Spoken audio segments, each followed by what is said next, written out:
9월 23일 새벽 예배를 시작하겠습니다. 사도신경으로 우리의 신앙을 고백하시겠습니다. 나는 전능하신 아버지 하나님 천지의 창조주를 믿습니다. 나는 그의 유일하신 아들 우리 주 예수 그리스도를 믿습니다.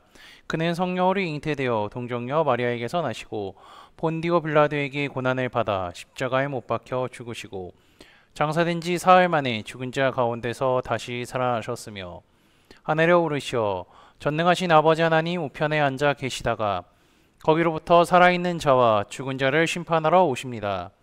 나는 성령을 믿으며 거룩한 공교회와 성도의 교제와 죄를 용서받는 것과 몸의 부활과 영생을 믿습니다.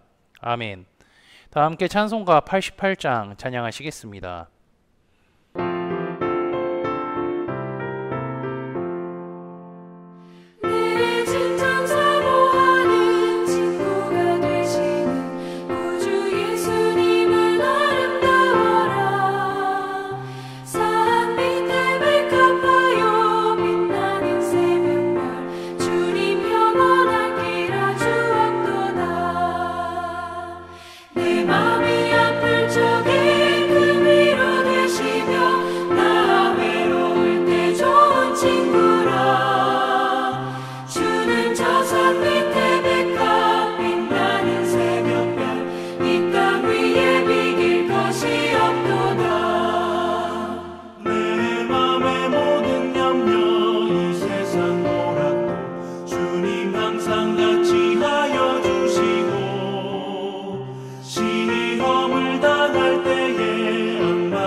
오늘 우리 공동체의 말씀 묵상 본문은 호세아 1장 2장입니다.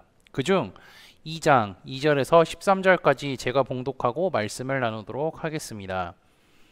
너희 어머니와 논쟁하고 논쟁하라. 그는 내 아내가 아니오. 나는 그의 남편이 아니라. 그가 그의 얼굴에서 음란을 제하게 하고 그 유방 사이에서 음행을 제하게 하라. 그렇지 아니하면 내가 그를 벌거 벗겨서 그 나던 날과 같게 할 것이요 그로 광양같이 되게 하며 마른 땅같이 되게 하여 목말라 죽게 할 것이며 내가 그의 자녀를 긍휼히 여기지 아니하리니 이는 그들이 음란한 자식들임이니라. 그들의 어머니는 음행하였고 그들을 임신했던 자는 부끄러운 일을 행하였나니 이는 그가 이르기를 나는 나를 사랑하는 자들을 따르니 그들이 내 떡과 내 물과 내 양털과 내 삶과 내 기름과 내 술들을 내게 준다 하였음이라. 그러므로 내가 가시로 그 길을 막으며 담을 쌓아 그로 그 길을 찾지 못하게 하리니 그가 그 사랑하는 자를 따라갈지라도 미치지 못하며 그들을 찾을지라도 만나지 못할 것이라. 그제야 그가 이르기를 내가 본 남편에게로 돌아가리니 그때의 내 형편이 지금보다 나았음이라 하리라. 곡식과 새 포도주와 기름은 내가 그에게 준 것이요 그들이 바랄 위하여 쓴 은금과 금도 내가 그에게 더하여 준 것이거늘 그가 알지 못하도다.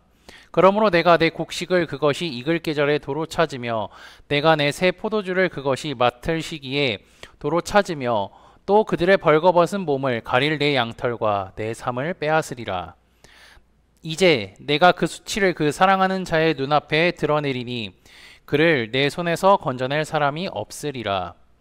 내가 그의 모든 희락과 절기와 월삭과 안식일과 모든 명절을 폐하겠고 그가 전에 이르기를 이것은 나를 사랑하는 자들이 내게 주는 값이라 하던 그 포도나무와 무화과나무를 거칠게 하여 수풀이 되게 하며 들 짐승들에게 먹게 하리라. 그리고 귀고리와 폐물로 장식하고 그가 사랑하는 자를 따라가서 나를 잊어버리고 향을 살라 바알들을 섬긴 시일내로 내가 그에게 벌을 주리라. 여호와의 말씀이니라.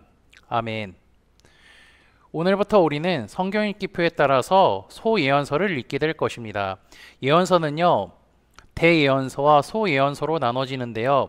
이사야, 에스겔, 예레미야 이거는 대예언서이고 호세아부터 말라기까지 12권은요 소예언서라고 합니다. 예언서가 이렇게 대소로 구분된다고 해서요, 이사야와 호세아가 큰 예언자, 작은 예언자로 능력이 구분되는 것은 아니고요. 오직 이들이 쓰여진 분량대로, 장수대로 예언서를 구분했기 때문에 이사야나 호세아나 상관없이 모두 하나님께서 선택하시고 사용하신 예언자라고 생각하시면 됩니다. 오늘은 소예언서의 처음인 호세아서를 보도록 하겠습니다. 호세아는 어떤 사람이었냐면요, 주전 750년경 북이스라엘에서 활동한 이제 사람입니다. 그때에는 여로보암 2세가 통치하고 있었습니다. 호세아는 당시 북이스라엘의 사회적인 타락 그리고 종교적 배교 등을 질타하며 회개를 촉구했습니다. 호세아서를 읽으면요, 그의 가족들에 대한 이야기가 나오는데요, 이는 하나님과 이스라엘의 관계를 의미합니다. 그리고 특히 부부에 대한 얘기가 나오는데 이것을 하나님과 이스라엘 백성들을 비교하면 하나님은 신랑이고 이스라엘은 신부라고 할 수 있죠. 남녀가 결혼하면 무엇을 약속하나요? 죽을 때까지 서로 사랑하겠다라고 합니다. 하나님과 이스라엘도 마찬가지였죠. 이스라엘은 하나님의 아내로서 하나님만 사랑하고 섬기겠다고 약속했죠. 이것을 조금 어려운 말로 표현하면 언약이라고 합니다. 하지만 안타깝게도 이스라엘은 하나님 한 분만 섬기지 않았습니다. 하나님을 섬기겠다고 약속했음에도 불구하고 그것을 지키지 않은 것이요. 우리가 지난주에는 사사기를 읽었는데요, 사사기의 패턴을 잘 기억하고 계신가요? 언약을 어긴 이스라엘 백성, 그리고 하나님의 심판이 있었고 회개와 부르짖음, 그리고 구원, 이것이 계속해서 반복된 것이 사사기였습니다. 이스라엘이 계속해서 죄를 지은 이유는 무엇일까요? 하나님에 대해 가르치는 사람도 없고 배우지 못했기 때문인 것도 있지만 그들은 자신이 아무리 죄를 지어도요, 하나님께서 자기 백성을 버리지 않는다는 생각을 늘 갖고 있었기 때문에 똥배짱을 부린 거라고 할 수 있습니다. 호세아서가 강조하는 것은요, 언약을 체결한 것보다 언약을 신실하게 지키는 것이 중요함을 알려주기도 하죠. 하나님만 믿고 섬기겠다고 했는데 하나님을 배신한다면 그 언약은 결국 파괴된다는 것을 의미합니다. 그렇다고요, 하나님께서는 죄를 지었다고 해서 즉각적인 언약을 파괴하시는 것이 아니라 우리 하나님께서는 계속해서 이스라엘이 회개하고 돌아올 기회를 제공해 주십니다. 그래서 호세아서를 통하여서 이스라엘을 돌아오게 하시려는 하나님의 마음도 숨겨져 있음을 우리는 확인할 수가 있습니다.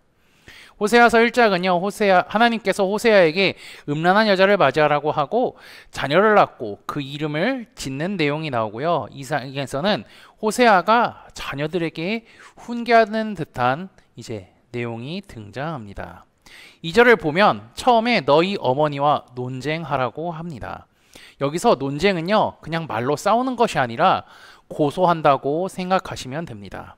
호세아는 음행한 아내를 고발하는 이 소송에 자녀들을 끌어들여서 이들로 하여금 어머니를 법정에 세우라고 합니다.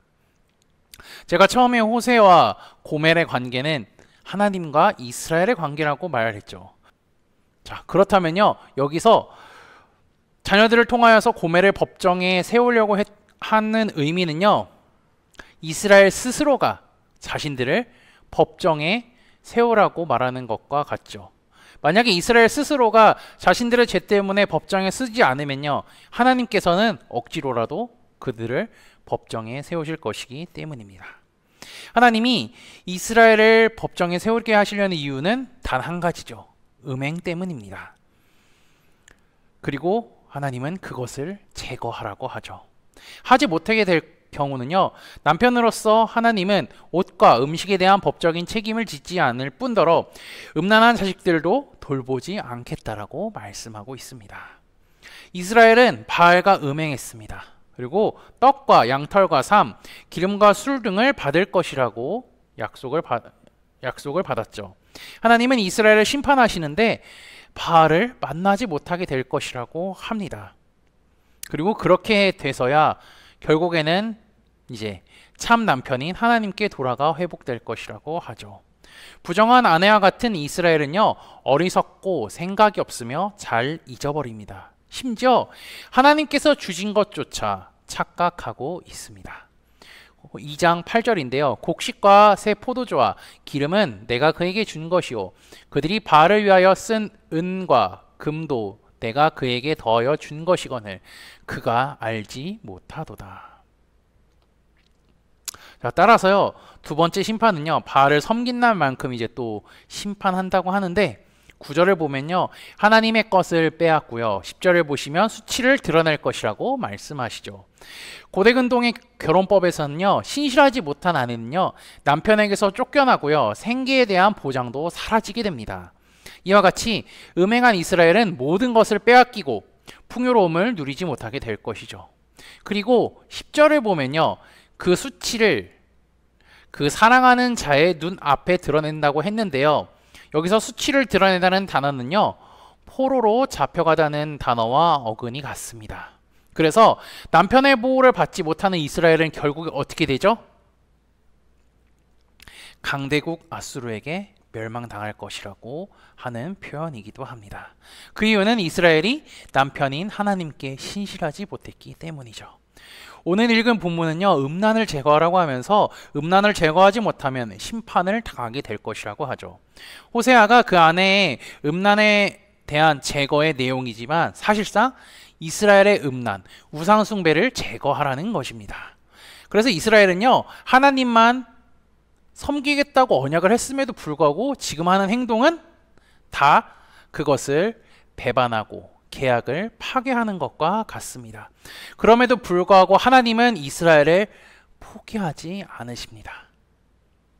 그들이 돌아오기를 기다립니다.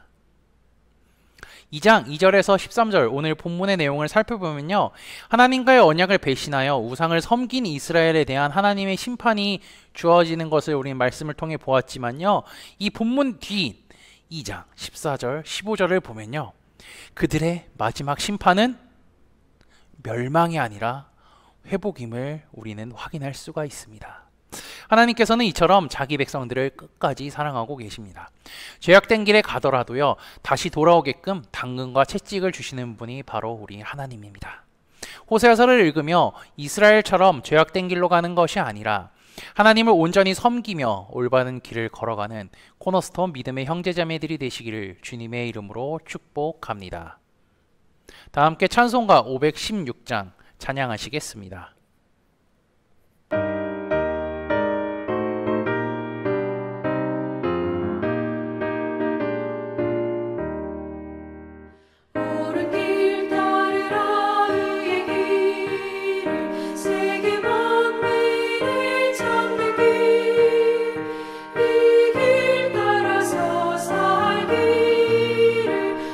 세계 전하세 만대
다 함께 기도하시겠습니다. 한 주의 시작을 하나님께 예배함으로 시작하게 하심에 감사합니다. 무더운 날씨 속에서도 우리를 보호해 주시고 한결 시원한 가을 날씨를 주심에 감사합니다. 좋은 날씨를 주신 하나님께 감사하며 주님의 말씀을 더욱 묵상하며 살아가는 우리가 되게 인도하여 주옵소서. 지난주 말씀을 기억하며 기도합니다. 하나님이 기쁘신 뜻을 정한 다니엘은 말씀대로 살고 흔들리지 않는 믿음으로 살았음을 기억합니다. 그때 하나님께서 그에게 지혜를 주사 느부갓네살 왕의 꿈을 알고 해석하게 해줬을 뿐만 아니라 왕의 총애를 받게 하셨습니다. 사회적으로 지위가 높아진 다니엘은 자신이 은밀한 것을 알게 하신 분이 하나님이시라는 것을 왕과 모든 사람들에게 이야기했습니다. 하나님의 이름을 높이고 드러내고 할 수 있는 기회가 왔을 때 그대로 행했음을 기억합니다. 우리의 삶 속에서도 하나님의 이름을 선포하고 하나님의 이름을 소개하고 드높일 수 있는 기회가 왔을 때 다니엘처럼 행동하는 우리가 되게 인도하여 주옵소서. 하나님께서는 호세아를 통해 이스라엘의 죄를 말씀하셨습니다. 음란하고 범죄한 이스라엘은 심판을 받을 수밖에 없지만 주께서 그 심판을 지속적으로 선포하시며 마지막에는 회복을 주신다고 말씀하셨습니다. 자기 자녀를 너무나도 사랑하시는 하나님의 마음을 느끼며 호세아서를 읽어가며 하나님을 믿고 섬기는 그리고 올바른 길을 걸어가는 우리가 되게 인도하여 주옵소서. 예수 그리스도의 이름으로 기도합니다. 아멘. 이 시간 합심으로 기도할 제목들을 나눕니다. 먼저 성부, 성자, 성령, 삼위 하나님을 묵상하며 경배하는 삶을 살도록 기도하시고요. 회개와 경건한 삶을 살도록 기도하시기 바랍니다. 그리고 지난주일 들었던 말씀을 기억하며 기도하시고 교회를 이끌어 가시는 담임 목사님과 사역자들을 위해 기도해 주시기 바랍니다. 내일 진행되는 요한계시록 성역 공부와 목요일에 진행되는 목회자 세미나를 위해 10월에 있는 전교인 수련회를 위해 소그룹 원들을 위해 환호의 회복을 위해 각자 가지고 계신 기도의 제목들을 놓고 기도하시기를 바라며 오늘도 주 안에서 승리하십시오.